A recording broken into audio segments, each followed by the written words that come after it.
کیا آپ جانتے ہیں کہ جس وقت آپ یہ ویڈیو دیکھ رہے ہیں ہماری زمین سورج کے گرد 30 کلومیٹر پر گھنٹے کی سپیڈ سے چکر لگا رہی ہے،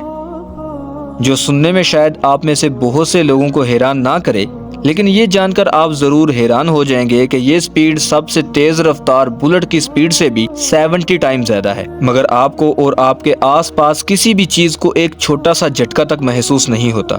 ہر ایک چیز اپنی جگہ پر سٹل ہے، جبکہ ہونا تو یہ چاہیے تھا کہ اس رفتار پر ہر چیز اڑ کر خلا کے اندر کہیں پر بکھر جاتی۔ صرف اتنا ہی نہیں بلکہ زمین اپنے محور کے گرد بھی 465 میٹر فی سیکنڈ کی رفتار سے مسلسل گھوم رہی ہے، مگر آپ اس چیز کو محسوس نہیں کر پاتے۔ کیا آپ نے کبھی سوچا کہ ایسا کیوں ہے؟ آخر ایسی کون سی طاقت ہے جس نے اس تمام نظام کو جکڑ کر سنبھالا ہوا ہے، مگر وہ نظر نہیں آتی، لیکن اس کی موجودگی کو ہم محسوس کر سکتے ہیں؟ تو اس کا جواب ہے گریوٹی، جو ہر چیز کو نیچے کی طرف اٹریکٹ کرتی ہے، اور اسی کی وجہ سے سورج جیسے میسیو آبجیکٹ جس کے اندر ہر ایک سیارے، جس کے اندر زمین بھی شامل ہے، اسے اٹریکٹ کر کے اپنے مدار کے اندر رکھتا ہے۔ ایون کہ سٹارز اور گلیکسی کا جنم بھی اسی گریویٹیشنل فورس کی وجہ سے ہوتا ہے، اور تقریباً ہر ایک گلیکسی کے اندر ایک سپر میسیو بلیک ہول موجود ہوتا ہے، جس کی گریویٹیشنل فورس کی وجہ سے پوری کی پوری گلیکسی اس کے گرد گھومنے پر مجبور ہوتی ہے۔ جیسے ہماری ملکی وے گلیکسی کے سینٹر میں بھی سیکیٹیریس اے نام کا بھی ایک بلیک ہول موجود ہے، تو ہم یہ بول سکتے ہیں کہ یہ ایک ایسی نہ نظر آنے والی فورس ہے جس نے ہماری کائنات کو جنم دیا، اور اس فورس کے بغیر ہماری کائنات کا یہ سسٹم ایک لمحے کے لیے بھی ٹک نہیں پائے گا، کیونکہ اس نے پوری کائنات کے نظام کو سنبھالا ہوا ہے۔ کیا آپ سوچ سکتے ہیں کہ اگر یہ گریوٹی کی فورس اچانک سے کام کرنا بند کر دے تو کیا ہوگا؟ چلیں اسے امیجن کرنے کی شروعات کرتے ہیں ہماری زمین سے،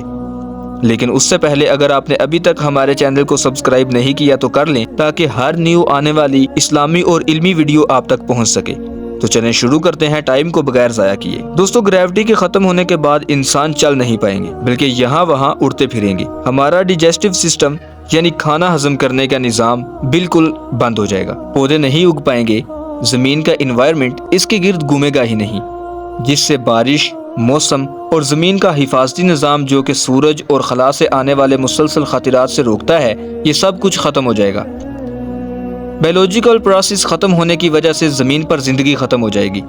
کچھ بھی پہلے کی طرح نارمل نہیں رہے گا، سب کچھ بے ترتیب اور درم برم ہو جائے گا۔ اس فورس کو ڈسکور کرنے کا کریڈٹ نیوٹن کو دیا جاتا ہے، جس نے 17 سینچری کے اندر اپنے سر پر ایک سیب گرنے کے بعد یہ سوچنا شروع کیا کہ ایسا اصل میں ہوتا کیوں ہے۔ تو یوں سائنس کی دنیا کے اندر اس کنسیپٹ کو پہلی بار سمجھا گیا، اس پر مزید ریسرچ کی گئی، لیکن فیکٹ یہ ہے کہ نیوٹن سے بھی 700 سال پہلے ایک مسلم سائنسدان ابن الہیثم نے اپنی کتابوں کے اندر اس فورس کا ذکر کیا، مگر گریوٹی کے نام سے نہیں۔ لیکن کیا آپ جانتے ہیں کہ آج سے 1400 سال پہلے قرآن مجید کے اندر اس گریویٹیشنل فورس کے بارے میں بیان کیا گیا ہے،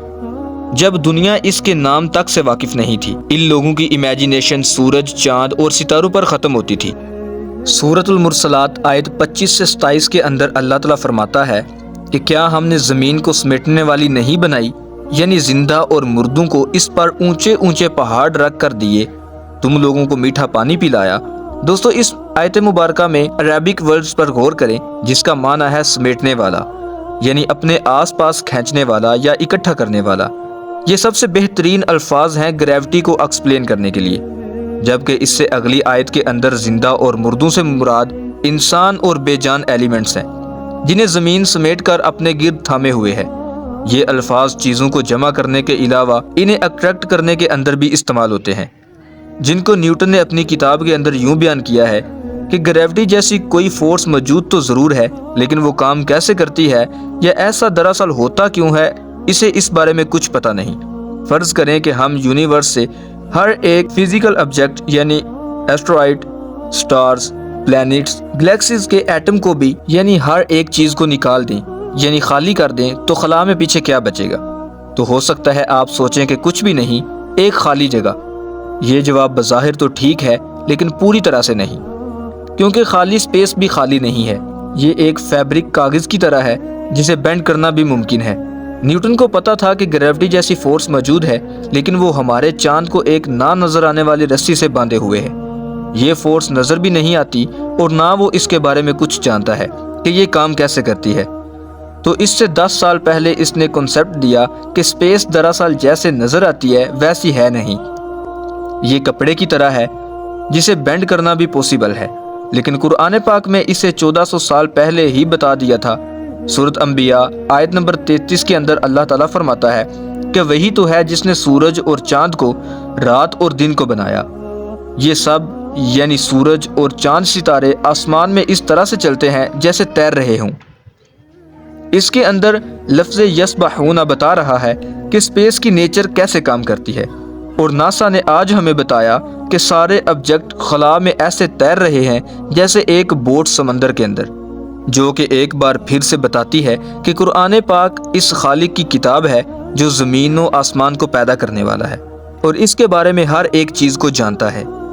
تو دوستو آئی ہوپ کہ آپ کو یہ ویڈیو ضرور پسند آئی ہوگی، تو اگر آپ اسی طرح کی انٹرسٹنگ ویڈیو دیکھنا اور سننا پسند کرتے ہیں تو چینل کو سبسکرائب کریں۔ Thanks for watching this video. اب ہم ملتے ہیں اسی طرح کی نیو انٹرسٹنگ ویڈیو میں، تب تک کے لیے اپنا بہت سا خیال رکھیے گا۔ اللہ حافظ۔